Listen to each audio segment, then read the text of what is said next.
Do I have cricket in my mustache? Maybe a little. I mean, you could eat anything once. I'm joking. Wow. We're eating a tarantula, guys?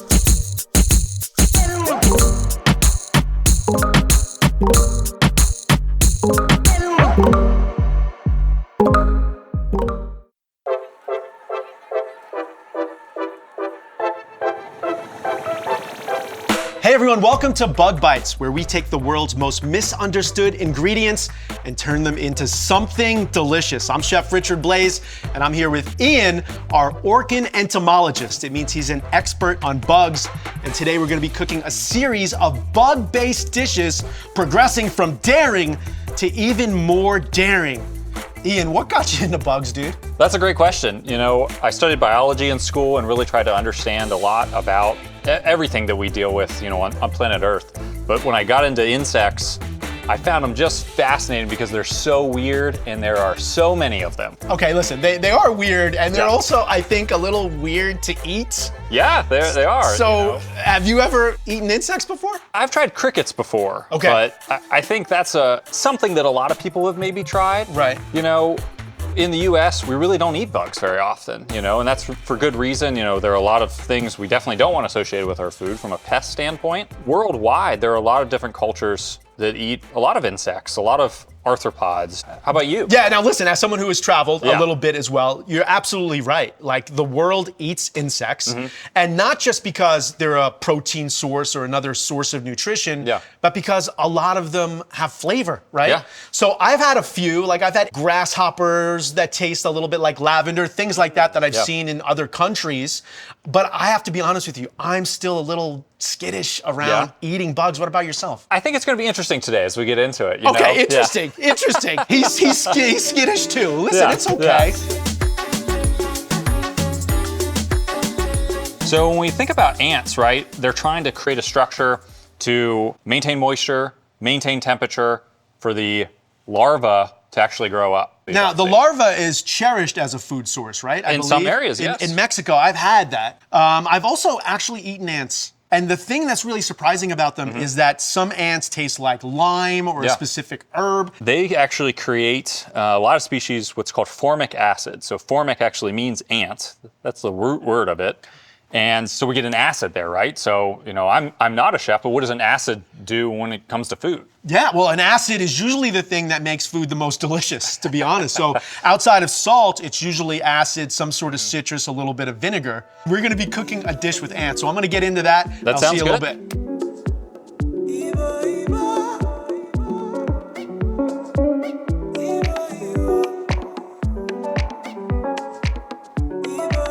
This is about as meta as I'm gonna get as a chef. I call this one sad picnic.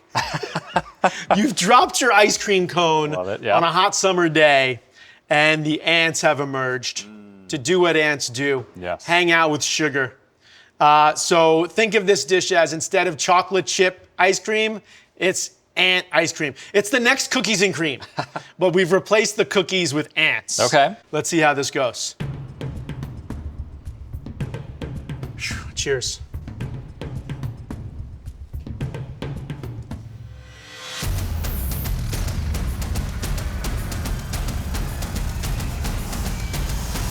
Well, that's delicious. You just get a little crunch. There's a little crunch because they're little ants. Yeah. But there's a lot of little pieces of crunch. And when the crunch bursts, it has this intense citrus, almost a little root beer, like a little licorice sort of background. So like, I could see that, like, it's like a root beer float. I'm okay with this. It's a lot tastier than you would ever think, right? Yeah. Because you do have this flavor of citrus, sort of sassafras, root beer, all of these sort of things. It's ants on ice cream. Yeah. So you taste ants, you get the texture of the ants. Did the pop sort of like surprise you a little bit? It surprised me. I think, yes. I think it's very vibrant. I think the crispiness is not quite like a crispiness that I've experienced before, right? You get kind of a crumble on like cookies or something like that. You know what it is? I think it's a crispiness followed by tiny legs.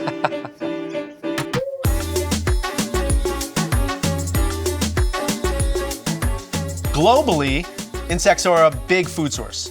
Yeah, and in lots of countries around the world, a lot of cultures, especially around the tropic regions where we get, you know, regular insect growth, sometimes huge insect growth for the resources that they've got there, we see a lot of different cultures that eat insects as part of their regular protein. Right, because it is a massive potential source of protein moving into the future as well, right? Like with our resources being, challenged sometimes. Yes. As we move into maybe our next dish and talk a little bit about crickets, you know, I think crickets are one of the ones that are becoming a little bit more approachable, right? We're starting to see cricket protein powders. You can easily find, things to eat with crickets, and they've got a lot of protein, some healthy fats.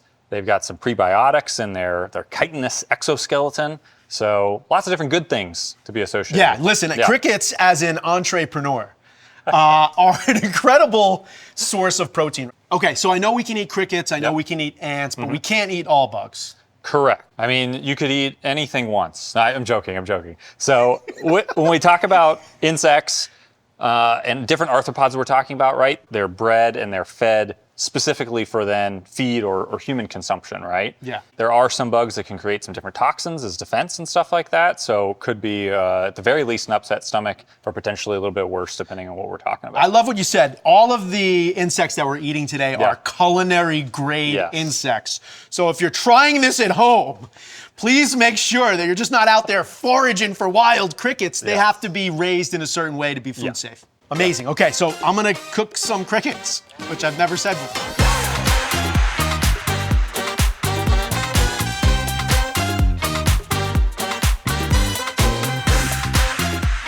This is dish 2. This is toasted crickets on top of a Mexican street style corn. So elote.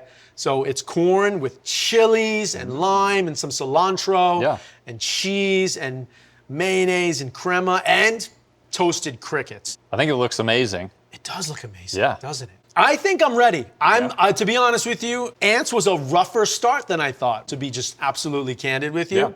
This, I think, is a little bit more of a crunchy textural garnish, so I think I'm gonna be okay with this. Okay. A little cilantro. I'm gonna go with a little bit of lime on top as well. And then I'm gonna just get in there. This is one of my favorite dishes without crickets, so I'm hoping that works out pretty well for me. Let's do it.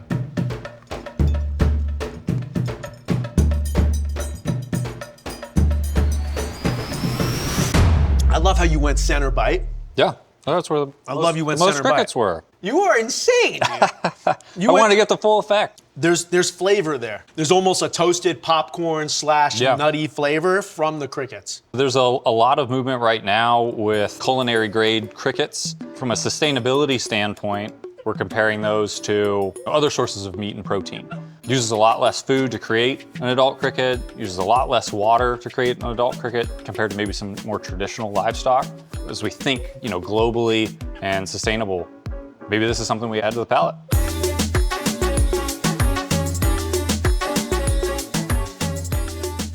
So this next one, I have to be honest, this is where we're ramping up my skittish squeamishness. We're cooking mealworms. Mealworms? Well, you say that so enthusiastically. Why are you opening that?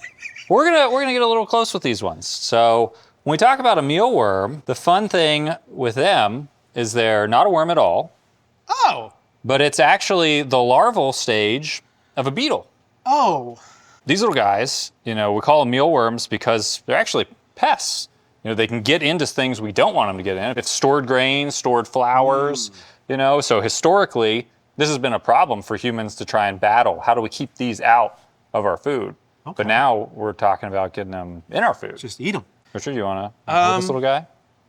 It's not going to bite. Yeah, I mean, I think, okay. Yeah. Okay, so I do have a question for you as a chef. Yeah. I can feel him kind of like digging in right now. This is a little tickle. I'm not in danger. If mealworms are eating meal, do they taste like the grain that they're eating? Not too much. I'm not a chef, right? Okay. So I've not tasted mealworms yet, so we'll get to discover a little bit together. But I will say, when we get with something like a larva, they're trying to build a lot of fat. Right. Because they want to use that energy to transform into the adult form. All right, so we're gonna find out if mealworms taste like corn or grain or something like that. We'll find out, yeah. All right, let's get into it.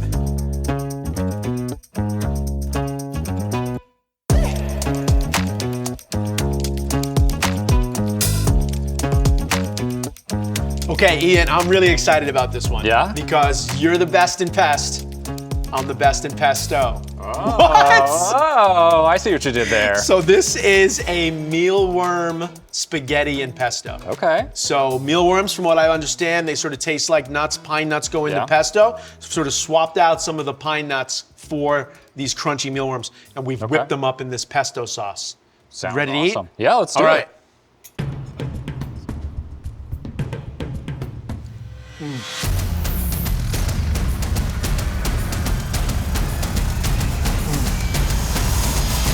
Wow. I still got it. This is delicious. That's what I'm saying. Yeah. This is my favorite one so far. Yeah. And here's the weird thing. There's probably more mealworms in here than the other two The other ones, yeah. dishes we had. I think one of the reasons why I love it so much is like, they taste so nutty. The mealworms are so nutty that it's the perfect foil for the pine nuts. I don't know that, like, if I didn't know that there were mealworms in here, that I would have any idea, right? I mean, this is just a delicious dish. It's really rich. It's got that really nice flavor that you've talked about. I'd order this. Yeah, I mean, this is great. Bugs or insects? So, yes, we're gonna get into some entomology lingo. Bugs actually refers to a specific group of insects. So all bugs are insects, not all insects are bugs. So if you think about a stink bug, that's a type of bug, right? Yeah. But a cockroach is not a bug, it's a cockroach. And so we've got some different biology that's going on there when we think about it, and that's kind of how we organize them. Taxonomically, we actually have a friend here that isn't any of those things. It's actually an arachnid. So it's not an insect at all. And so that's where it gets fun. You lost me at friend. We have a friend here. Ian. Yes. This is a freaking tarantula, dude. It is a tarantula. Okay, tell me about tarantula. Dangerous. 100%, right? Dangerous? Typically not. Typically not. Misunderstood. A little bit misunderstood, right? They're big, they're spiders, They're hairy. Scary, right? They're hairy. Hairy. Most of them do have fangs and are venomous, but their venom is typically weaker compared to some of the other spiders we're concerned about from a health standpoint. But a lot of the New World tarantulas actually have hairs that they can kick off, and it could hurt your eyes if they got in your eyes, if you breathed in those hairs. It's kind of like fiberglass almost, so it's a defense. Okay, Ian, I'm going to cook a culinary grade tarantula. I don't know if I'm gonna be able to eat it. I'm gonna be really honest with you. I think we can do this. No, you think you can do this. I don't know if I can do this, but I'm gonna cook it.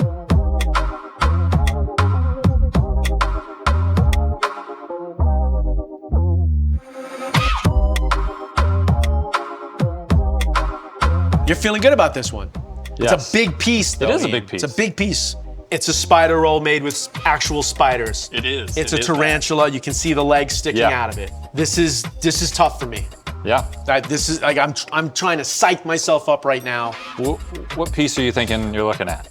We got the whole roll. Listen, there's a similarity between spiders and crabs. I'd say that the crabs are actually more closely related to some of the insects. I would say if it was a crab, I'd probably go with the legs. Yeah. But that's a lot of tarantula legs for my is. first bite, so I'm gonna go with a middle piece. I think I'm gonna follow your lead. You're gonna follow my lead? Yeah. This is the one that I was kind of most concerned about.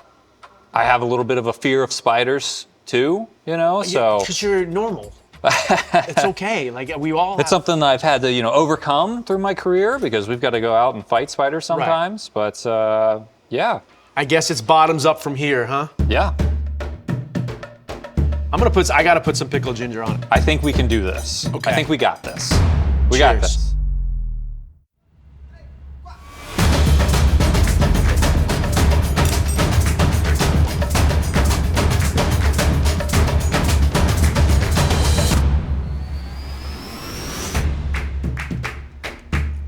Okay. I have checked it off my bucket list. Like, I never knew in my life that I would ever get the opportunity to eat a tarantula. But I've done it, and I'm still here, and you got me through it. Yeah, we did it together. Dude, you got a little sick, and It was a little chewier than I thought it was going to be. It was. Yeah. It's like crunchy. Yeah, it was crunchy, and then giving.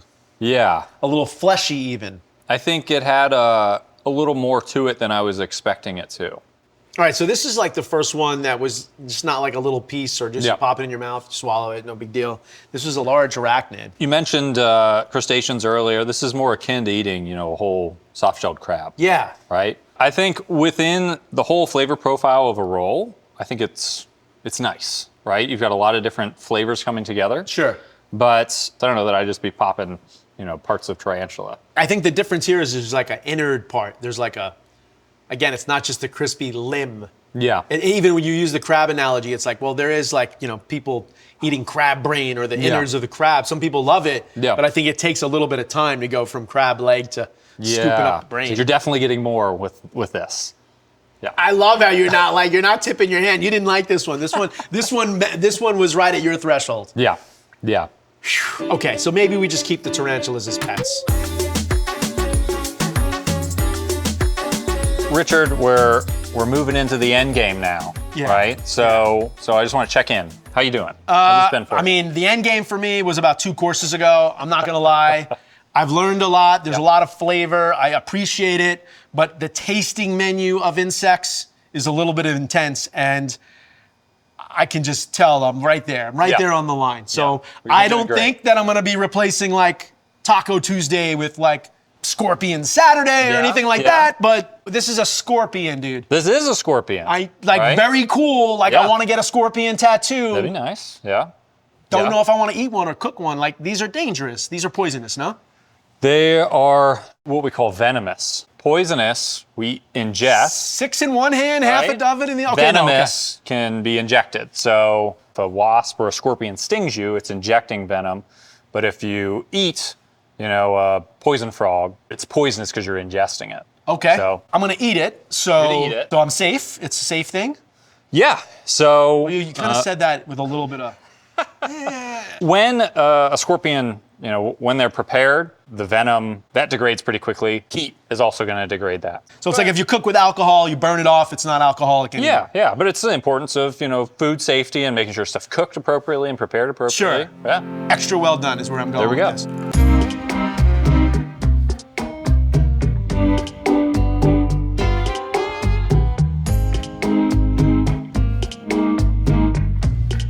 This is scorpion fried rice. It is. It is very obviously so. This is obviously scorpion fried rice, Yeah. and I'm freaking out right now. I like fried rice. Yeah. Scorpions are gonna be a little bit like shrimp. We're going to find out. You don't know? Find out. I've never had them before. Okay, before I do this, because Yeah. I'm at the threshold. This is the end of the road. This is safe, right? They're cooked. Yes. The stinger is fine. Yep. They're not venomous. They've been prepared. They've been cooked. We're ready to rock. Okay, so Ian, this is it, the moment of truth. I guess I have to do this. Ian, why are you so cool with this? Because we're not the first to do this, right? We're not the first people to eat these. Ian, hanging on there. You got it. Ready? Ready. 1, 2, 3.